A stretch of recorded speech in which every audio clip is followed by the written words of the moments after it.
Broiler ফাৰ্মিঙৰ ওপৰত আমি বহুতখিনি কথা পাতিলোঁ এতিয়া লেয়াৰ ফাৰ্মিঙৰ ওপৰত এটা প্ৰশ্ন কৰোঁ আপোনাক যে কণীৰ উৎপাদন আমাৰ অসমত ইমান কম কিয় বজাৰখন ইমান লাভজনক হোৱাৰ স্বত্তেও মানে ব্ৰইলাৰ লেয়াৰ এই দুটা আমাৰ মানে পল্ট্ৰি সেগমেন্টৰ ভাগ দুইটা মিলি প্ৰায় আজি তাৰিখত 2,50,000 কোটি টকাৰ এটা সেক্টৰ মানে দুইটাই মহাসাগৰ এতিয়া এটাৰ বিষয়ে কওঁতে আপুনি দেখিলে আধা ঘণ্টাৰ ওপৰত সময় গুচি গ'ল আনটো সেই একেই মহাসাগৰ আমি মানে গোটেই পৃথিৱীৰ উৎপাদন কম হোৱাৰ কাৰণ কি আপোনাৰ আনসাৰটো মই ইয়াৰ পৰা আৰম্ভ কৰোঁ আমি ভাৰতবৰ্ষখন আজি তাৰিখত মানে ৱৰ্ল্ডত গোটেই পৃথিৱীৰ ভিতৰত থাৰ্ড লাৰ্জেষ্ট মানে তৃতীয় হায়েষ্ট এগ প্ৰডিউচাৰ আমি দিনে প্ৰায় নাই বুলি পেলাই 35 পৰা 40 কোটি কণী প্ৰডিউচ কৰোঁ আমি প্ৰায় 12,700 পৰা 13,000 কোটি কণী গোটেই বছৰটোত আমি ভাৰতবৰ্ষনে প্ৰডিউচ কৰোঁ তেতিয়াহ'লে আপোনাৰ কুৱেশ্যনটো প্ৰথম কথা হ'ল কণ্ট্ৰাডিক্টৰী যে প্ৰডাকশ্যন ইমান কম কিয় আপোনাৰ প্ৰশ্নটো হ'ল আছিলে প্ৰডাকশ্যন অসমত ইমান কম কিয় এতিয়া কথাটো হ'ল যে এইটো যদি আপুনি 12,700 বা 13,000 যদি আপোনাৰ গোটেই পপুলেশ্যনটো 140 কোটি যদি ডিভাইড কৰি দিয়ে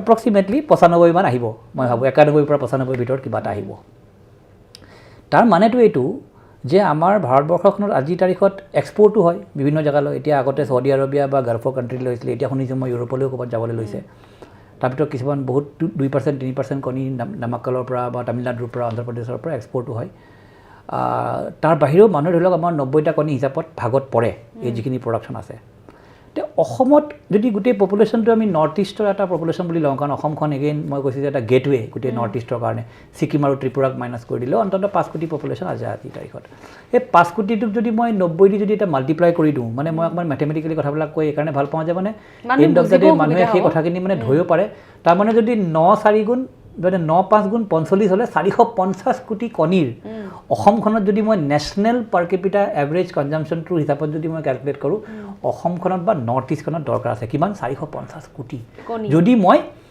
মানে গোটেই ভাৰতবৰ্ষখনৰ পাৰ কেপিটা কনজাম্পশ্যনটোৰ ওপৰত যদি মই অসমক বা নৰ্থ ইষ্টখনক যদি ৱেটেজ কৰোঁ এইটো আমি এক্সট্ৰাপলেট কৰি ৱেটেজ কৰা বুলি কয় কিন্তু মই ভাবোঁ যে নৰ্থ ইষ্টৰ মানুহবিলাক যিহেতু মানে অকণমান বেছি প্ৰটিন মানে খাদ্যৰ ওপৰত আগৰ পৰাই আমি থকা হিষ্টৰিকেলি আৰু আমি নন ভেজো অকণমান খুব বেছিকৈ খাওঁ মানুহবোৰে মই ভাবোঁ যে মানে যদি এভেইলেবল তাতকৈও বেছি হয় আমাৰ অসমীয়া আৰু নৰ্থ ইষ্টৰ মানুহে সেয়াও খাই শেষ কৰিব কিন্তু তাত আপুনি কোৱা ধৰণে মানে দুৰ্ভাগ্যৰ কথাটো হ'ল যে আমাৰ তাতে প্ৰডাকশ্যন খুব বেছি হ'লে মানে বছৰত যদি আপুনি 450 কোটি হয় তেতিয়াহ'লে আপোনাৰ দিনে কিমান হ'ব লাগে প্ৰায় 1.5 কোটি 1 কোটি 20 লাখ 3 লাখ টকা যদি হয় তাৰ ভিতৰত প্ৰায় মোটামুটি আপোনাৰ অসমখনত থাকে আজি তাৰিখত দিনে 10 লাখৰ প্ৰডাকশ্যন নাই এইটো বৰ দুখৰ বহুত কম কাৰণ বজাৰখন যথেষ্ট লাভজনক তাৰ কথাটো হ'ল যে আপোনাৰ মানে কি হয় লেয়াৰৰ ফাৰ্মিংটো মানে আপোনাৰ ব্ৰইলাৰৰ চাইকেলটো 40 দিনৰ তাৰ গোটেই মানে আপোনাৰ ইকনমিক চাইকেলটো 40 দিনত শেষ হয় মানে আপোনাক অকণমান পিছত আপুনি কাটি দিলেও কাটি দিব আৰু আপোনাক মই কথাটো কৈ থওঁ কিন্তু একো মানে সেইটো এটা মানুহৰ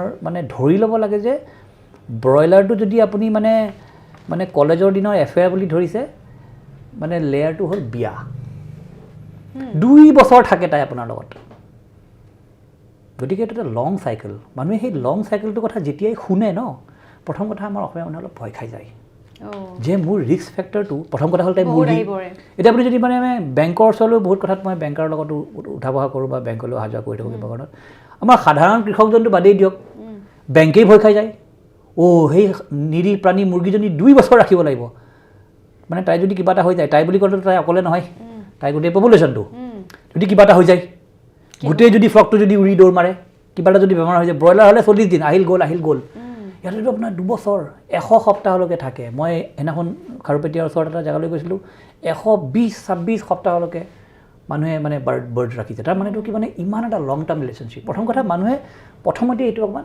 ভয় খাই যায় শুনিলে যেতিয়াই আপোনাৰ ধৰি লওক এতিয়া কোনোবাই ক'লে যে মই লেয়াৰ ফাৰ্মিংখন কৰিব যে মোক অলপ বুজোৱাচোন কি কৰিব লাগে এতিয়া আমি কোৱা আৰম্ভ কৰোঁ যে আপুনি আনিব লাগিব পোৱালিকেইটা আপুনি আনি প্ৰথম 5 মাহ তাত ৰাখিব লাগিব 5 মাহলৈকে আপোনাৰ একো ইনকাম নাই এই তেনেকৈ বুলি ক'লেই মানে 5 মাহলৈকে একো ইনকাম নাই 5 মাহলৈকে একো ইনকাম নাই সেইটো হ'ল প্ৰথম তাৰপাছত 5 মাহ আহিল ইনকাম আহিল তাৰপাছত আমি ক'ম যে আপুনি ইনকাম আহিল কিন্তু আপোনাৰ এই ভেকচিনেশ্যন থাকিব এই বডি ৱেইট থাকিব মই আপোনাক মানে কথাটো 2 ধৰণে কৈছোঁ মানে মই মানুহক ভয় খুৱাবৰ কাৰণে কোৱা নাই মানুহে কিয় নকৰে যে তাৰ পাছতো দেখোন মানে 5 মাহৰ পাছতো এনেকুৱা নহয় যে কিবা গেৰাণ্টি আছে মানুহে ভাবে যে 5 মাহটো ৰাখিলোঁ ৰাখি খোৱালোঁ বোৱালোঁ ডাঙৰ কৰিলোঁ তাৰ পাছতো দেখোন কোনো গেৰাণ্টি নাই কাৰণ তাৰপিছতো যদি কিবা এটা হৈ যায়, যদি ভেকচিন ফেইলৰ হয়, কিবা এটা হয়, যিয়ে নহওক কিয় বুলি পেলাই মানুহখিনি অকণমান মই ভাবোঁ প্ৰথম কথা অকণমান ভয় খায়।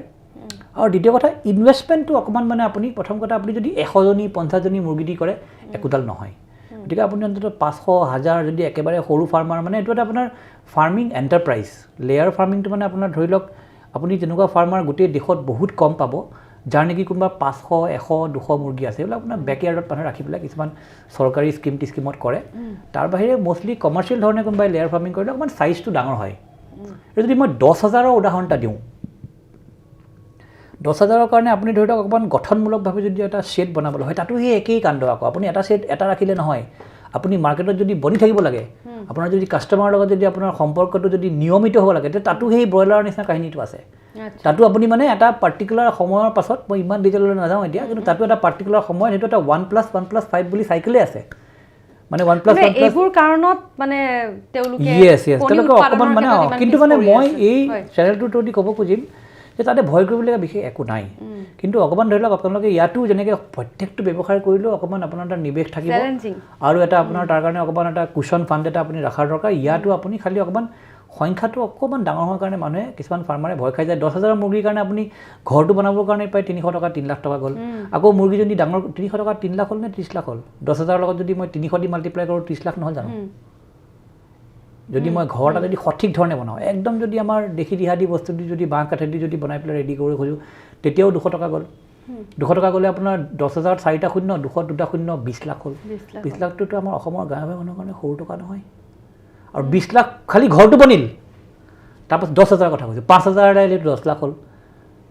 বহুতখিনি খৰচ। গতিকে সেই যিটো অকণমান ইনিচিয়েল যিটো মানুহখিনিৰ কাৰণে আমাৰ অসমৰ মানুহখিনি যিহেতু ইমান সেইধৰণে মানে ধৰি লওক কেপিটেল ইনচেণ্টিভ কামৰ কাৰণে অকণমান ফাৰ্মাৰে যিহেতু ভয় কৰে, সেইটো এটা মেজৰ কাৰণ। মই ভাবোঁ যে এই দুটা এটা মেজৰ কাৰণ যে মই 10 লাখ টকা দি ঘৰটোৱে বনালোঁ, 5,000 মুৰ্গীৰ কাৰণে মই 10 লাখ টকা দি ঘৰটোৱে বনালোঁ। তাৰপাছত 5,000 মুৰ্গীক মানে আপোনাৰ যদি মোৰ লগত গোটেই আপোনাক পিছত ডিটেইলত কেতিয়াবা দিব পৰা যাব, ডে 1ৰ পৰা আপুনি যদি 20 সপ্তাহলৈকে মুৰ্গীজনী এটাও কণী নিদিয়ে, 20 সপ্তাহৰ পাছত তাই কণী পৰা আৰম্ভ কৰে। এই 20 সপ্তাহলৈকে গ্ৰ' কৰোঁতে আপুনি খুৱাব প্ৰায় 8-10 কেজি ফিড খাব, তাৰপৰা আপুনি ভেকচিন দিব, কিবা কিবি মেডিকেশ্যনছ দিব, আপুনি মানুহ হাতী ঘোঁৰা তাত দৌৰা-দৌৰি কৰিব। সেইবোৰ কৰোঁতে আপোনাৰ 300-350 টকা আৰু খৰচ হৈ যায়।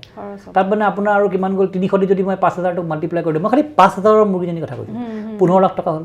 15 + 10 25 গ'লনে?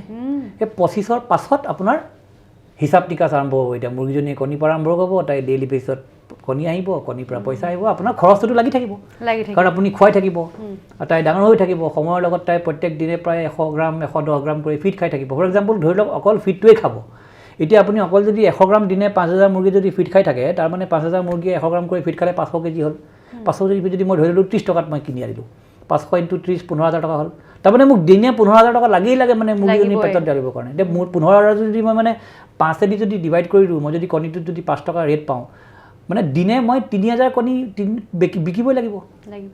যদি মই যিদিনাখন 3,000 কণী নিবিকিলোঁ, তে 3,000 কণী যদি মই 5ৰে ডিভাইড কৰি দিওঁ, মানে 15,000 টকাটো যিটো মোৰ ডেইলি অকল ফিড খুৱাবৰ কাৰণে লাগে, সেইটো যদি মই ডিভাইড কৰি দিওঁ মানে 5 দি, কাৰণ মই 5 টকাটো এটা ৰেট বুলি ধৰিছোঁ যে এভাৰেজ মই 5 টকা ৰেটত বা 5.5 টকা ৰেটত কণীটো বিক্ৰী কৰিব ওলাইছোঁ, তেতিয়াও মোক দিনে 3,000 কণী লাগেই লাগে। তাৰমানে 3,000 মানে কিমান? 80% প্ৰডাকশ্যন। সেই চাইকেলটো কিন্তু মানে ৰুটিন চাইকেল। সেই চাইকেলটোত কিন্তু আপুনি থাকি মানুহ ডাঙৰ হৈ পেলাই আপোনাৰ কোটি কোটি মানুহে কণী প্ৰডিউচ কৰি আছে। কিন্তু আপুনি সেই চাইকেলটো ধৰি ৰাখিবৰ কাৰণে এগেইন এই ৱৰ্কিং কেপিটেল ৰিকুৱাৰমেণ্টটো আপুনি মানি চলিব লাগিব যে যিদিনাখন কিবা কাৰণত মোৰ প্ৰডাকশ্যনটো 3,000 নহৈ পেলাই 2,500লৈ আহিল, মইতো বিকা ৰেটটোতো মোৰ হাতত নাই। সেইদিনাখনো মই 2,500 কৰি 5 টকাত বিকিলোঁ, মই 10,000 টকাই পালোঁ। কিন্তু সেইদিনাখনো মই 15,000 টকাৰ খুৱাব লাগিব, কাৰণ মুৰ্গীজনীটো খাই থাকিব। তাৰপাছত এটা সময়ৰ পাছত কি হ'ব? তাই প্ৰডাকশ্যনটোতো সদায় একে নাথাকে, তাই বুঢ়ী হৈ আহিব। তাই প্ৰডাকশ্যনটো এনেকৈ গৈ পেলাই ওপৰলৈ গৈ 90-95% গৈ লাহে লাহে নামি আহিব। যেতিয়া নামি আহিব, ট্ৰেডাৰে ক'ব আপুনিতো আগতে দিনে মোক 3,000 কণী দিছিলে, এতিয়া 1,000 দিব নোৱাৰে। তেতিয়া আপুনি আকৌ আন এটা ফ্লক আপুনি সেইধৰণে পাইপলাইনত ৰাখিব লাগিব। That is called as 1+1+5। তাৰমানেতো এইটো যে আপুনি ছেকেণ্ড ফ্লকটোৰ কথাটো ভবাই নাই। ইয়াত মই কোৱাই নাই আপোনাক, ক'লোঁ যে প্ৰথম ফ্লকটোৰ কাৰণে শ্বেড ৰেডি কৰোঁতে তাইক গ্ৰ' কৰোঁতে আপোনাৰ দেখোন মানে 10 + 15 অলম'ষ্ট 25 লাখ গ'ল। মানে এইবোৰ কাৰণত সেই ফাৰ্মাৰখিনি কণী প্ৰডাকশ্যনৰ কিন্তু অকণমান তেওঁলোকে অসুবিধাৰ সন্মুখীন হয়, অকণমান ভয় কৰে, কনফিডেন্সটো নাহে। হয়। কিন্তু যদি কৰিব পৰা যায়, তাতকৈও সৰু সংখ্যাটো কৰিব পৰা যায়, এইটো লাভৱান নোহোৱাৰ কোনো কথাই নাই। মানে আপোনাক মই এক্সাম্পল দিওঁ, মানে নামাক্কল বা আপোনাৰ মানে তামিলনাডু, কৰ্ণাটকা, অন্ধ্ৰপ্ৰদেশ, মহাৰাষ্ট্ৰ এইকেইখন 4খন ষ্টেটে প্ৰায় 60-70% কণী আমাৰ দেশৰ প্ৰডিউচ কৰে। নামাক্কলৰ ফাৰ্মাৰত মই ডুবাইত গৈ অফিচ দেখোঁ, তেওঁলোকে মানে কণী এক্সপৰ্ট কৰি ডুবাইত অফিচ খুলি থৈছে। তেলেংগানা, অন্ধ্ৰপ্ৰদেশ আৰু তামিলনাডুত মানে আপোনাৰ বহুতকেইজন MP MLA আছে, যোনে নেকি মানে আপোনাৰ তেওঁলোকৰ অন্য দ্বিতীয় একো ব্যৱসায় নাই, তেওঁলোকৰ টিপিকেলি লেয়াৰ ফাৰ্মাৰ। তেওঁলোকক দেখিলে মানে আপোনাৰ ইমানখিনি লাভজনক। তাৰ মানেতো এইটো যে সেই যিটো আপোনাৰ ইকনমিক্সটো সেইটো খালি ধৰি ৰাখিব পাৰিব জানিব লাগিব। এই বিগিনিঙৰ এই খেলটো আপুনি বুজিব লাগিব। প্ৰফিট লছ এটা কথা, ইয়াতে মই আপোনাৰ প্ৰফিটৰ কথালৈ অহাই নাই। মই কৈছোঁ যে বাবা তোমাক দিনে মুৰ্গীকেইজনী খুৱাই থাকিবৰ কাৰণে 15,000 টকা লাগে। তুমি দিনে 15,000 টকা আহিছে নে নাই সেইটোৱে তোমাৰ চোৱাটো ডাঙৰ কথা। প্ৰথমে তাত তুমি মই 5 টকাত বিকোতে হ'ব পাৰে তুমি 1 টকা প্ৰফিটো কৰি আছা, হয়নে? সেইটোতো প্ৰফিট হৈ আছে, কিন্তু সেই প্ৰফিটটো তোমাৰ কাৰণে আজি দেশত কামত দিছে জানো? যদিহে তুমি সেই 15,000 টকাটো যদি মুৰ্গীজনী খুৱাব পৰা নাই।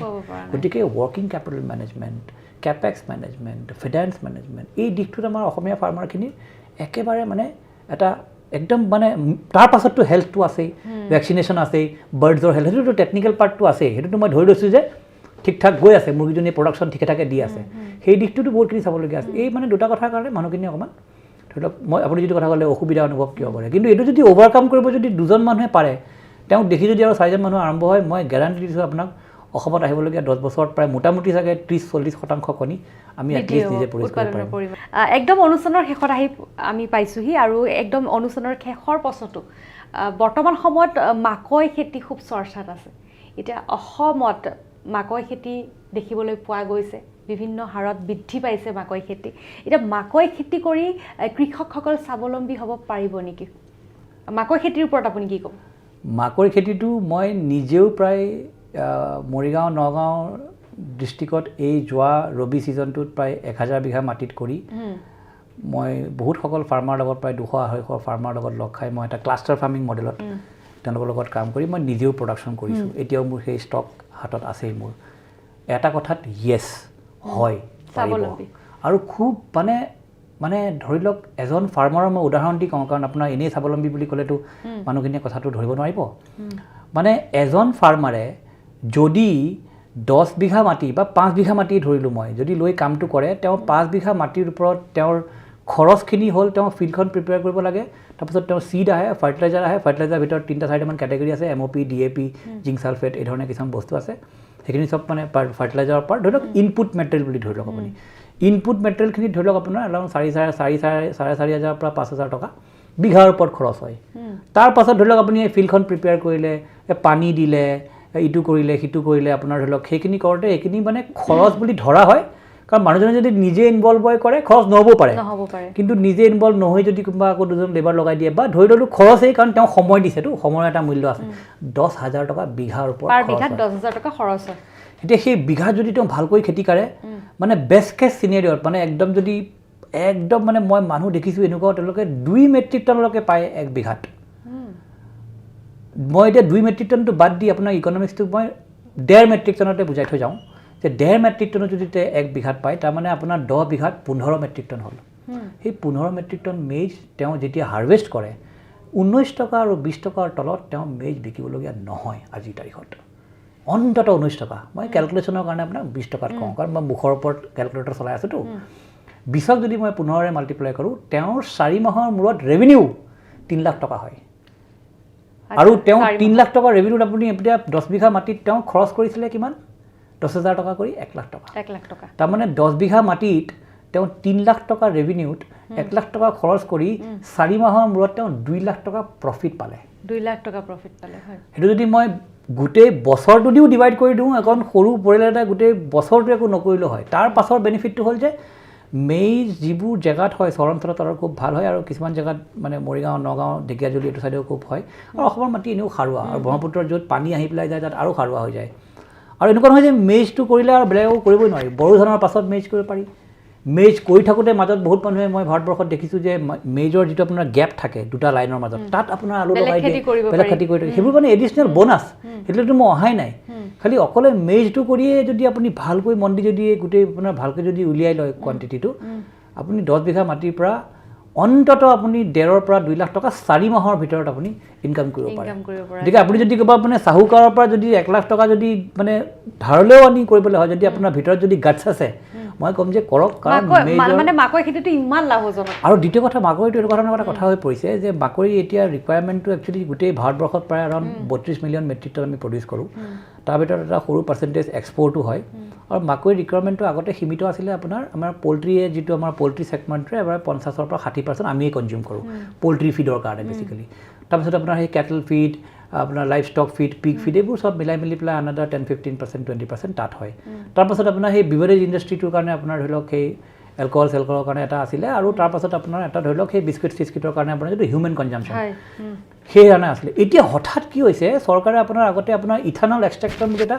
কেমিকেল ইণ্ডাষ্ট্ৰি ছেগমেণ্ট আছে য'ত নেকি আপোনাৰ ইথানল এক্সট্ৰেক্ট কৰে সেই ইথানল এক্সট্ৰেক্ট কৰা ছেগমেণ্টটোৱে আগতে তেওঁলোকে ইথানলটো এক্সট্ৰেক্ট কৰিবৰ কাৰণে যিবিলাক ফেক্টৰী আছিলে তাত চুগাৰ কেন ইউজ কৰা আছিলে চুগাৰ কেন মানে আমাৰ কুঁহিয়াৰ এতিয়া চৰকাৰে আজি 1-1.5 বছৰ আগতে কুঁহিয়াৰটো সেই ক্ষেত্ৰখনত ব্যৱহাৰ কৰিবৰ কাৰণে বেন কৰি দিলে তাৰপাছত তেওঁলোকৰ হাতত থাকিলে ব্ৰকেন ৰাইচ মানে ভঙা চাউলৰ চাউলবোৰ এতিয়া ভঙা চাউলটো কেতিয়া এভেইলেবল হ'ব যেতিয়া চাউল এভেইলেবল হয় এতিয়া চাউলটো ভাৰতবৰ্ষৰ বিভিন্ন জেগাত এক্সপৰ্ট কৰিবলৈ লৈছে চাউলৰ প্ৰডাকশ্যনটো ইমান অপ্টিমাম নহয় চাউলটো আমাৰ প্ৰধান খাদ্য ষ্টেপল ফুডত সেইটো এভেইলেবল নহয় এতিয়া গোটেই মানে আপোনাৰ ইথানলৰ ইণ্ডাষ্ট্ৰিটোৱে গোটেই ভাৰতবৰ্ষত মেজ কৰি থাকে এতিয়া অসমতে আমাৰ 4টা এতিয়া আহি পেলাই ইয়াতে আপোনাৰ ইথানলৰ ফেক্টৰী বহিছে তাৰমানে কিমান মাকৈ ৰিকুৱাৰমেণ্ট এটা অসমত আহিবলগীয়া দিনত আহিবলৈ আছে গতিকে এইবোৰ মানে আমি ভাবিছিলোঁ যে আমি যিহেতু ধান আমি নিজে মানে ৰাইচ এটা আমাৰ চাউলটো এটা আমাৰ ষ্টেপল ফুড আমাৰ এটা মাথা থাকে যে আমি যদি একদম মানে জাউৰিয়ে যদি আমি চাউলেই কৰোঁ তাৰ পৰাহে চাগে আমাৰ ডিমাণ্ড আহিব কিন্তু এইটোতো আমি নাজানো যে আমি এই মেজৰ ৰিকুৱাৰমেণ্টটো বা মাকৈটো ইমানখিনি লাভজনক হয় গতিকে এতিয়া আমি মানুহবিলাক মানে মই জেগাই মানুহবিলাক মই খুব